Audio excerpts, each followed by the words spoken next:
2026 সালের রমজানের আগেই নির্বাচনের একটি সম্ভাবনা নিয়ে বিএনপির প্রধান নেতা তারেক রহমান এবং মাননীয় প্রধান উপদেষ্টার ভিতরে একটি দ্বিপাক্ষিক বৈঠক হয়েছে।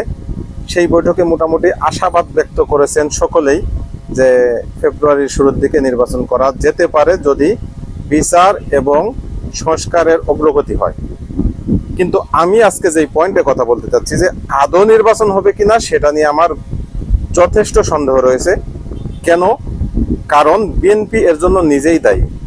বিএনপি সারা বাংলাদেশে যেভাবে অনাচার করতেছে, যেভাবে তারা দখল বাণিজ্য করতেছে, যেভাবে প্রশাসনকে অসহযোগিতা করতেছে, একচেটিয়া ভাবে তারা মাতবাড়ি করতেছে, মানে গ্রাম্য ভাষায় যেটাকে বলে মাতবাড়ি, এই মাতবাড়ি টাইপের কর্মকাণ্ড করে যাচ্ছে প্রশাসনকে বৃদ্ধাঙ্গুলি দেখিয়ে। এমনকি সর্বশেষ আমরা দেখলাম ইশাক হোসেনের মতো একজন বুদ্ধিদীপ্ত তরুণ নেতা, সেও গুমরাহিতে পতিত হলো এবং সে একটি বিতর্কিত বিষয়ে জোরপূর্বক তিনি মেয়রের চেয়ারে বসে গেলেন। ইতিপূর্বেই তিনি ঘোষণা দিয়েছিলেন যে যদি আমাকে শপথ পড়ানো না হয় তাহলে নিজেই শপথ পড়ে নিব। উনি সেই কথা অনুযায়ী একেবারে বাচ্চা সুলভ, শিশু সুলভ একটি কাজ করলেন। তিনি নিজেও জানেন যে শপথের কি মূল্যটা বা শপথের কি আইনগত ভিত্তি রয়েছে, আর শপথ ছাড়া তার যে বিন্দুমাত্র একটা টিস্যু পেপারের মতো মূল্য নেই, এটা তিনি ভালো করেই জানেন। মেয়রের চেয়ার আসলে কিছুই না, আপনি তার থেকে কোটি কোটি টাকা দামের চেয়ার বাসায় বানাইতে পারবেন, কিন্তু মেয়রের চেয়ার তখনই হবে যখন আপনি শপথের মাধ্যমে ওই জায়গায় বসবেন। কিন্তু আপনি সেটা করেননি। আপনি নিজের পাওয়ার দেখিয়েছেন, নিজে সেখানে জোরপূর্বক বসেছেন, আইন শৃঙ্খলা রক্ষাকারী বাহিনী সেখানে নিষ্ক্রিয় থেকেছে।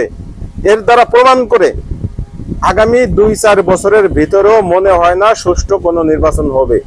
যদি ফেব্রুয়ারি বা আগে পরে নির্বাচন হয় সেটা হবে একপাক্ষিক এবং প্রশ্নাতীত নির্বাচন। অবশ্যই সেটা প্রশ্ন থেকে যাবে।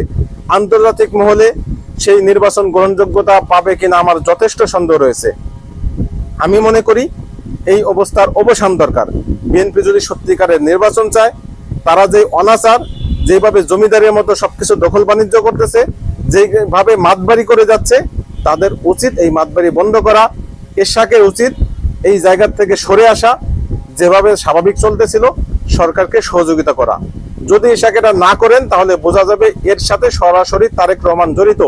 কারণ এরশাক 2 দিনের বাচ্চা, এই 2 দিনের একটা বাচ্চা এত বড় পাওয়ার, এত বড় প্রভাব কোনোভাবেই হতে পারে না হাইকমান্ডের অনুমতি ছাড়া। অতএব এই বিষয়টা নিয়ে বিএনপির সুস্পষ্ট বক্তব্য আসা দরকার। আদতে তারা সঠিক সময়ে যথাযথভাবে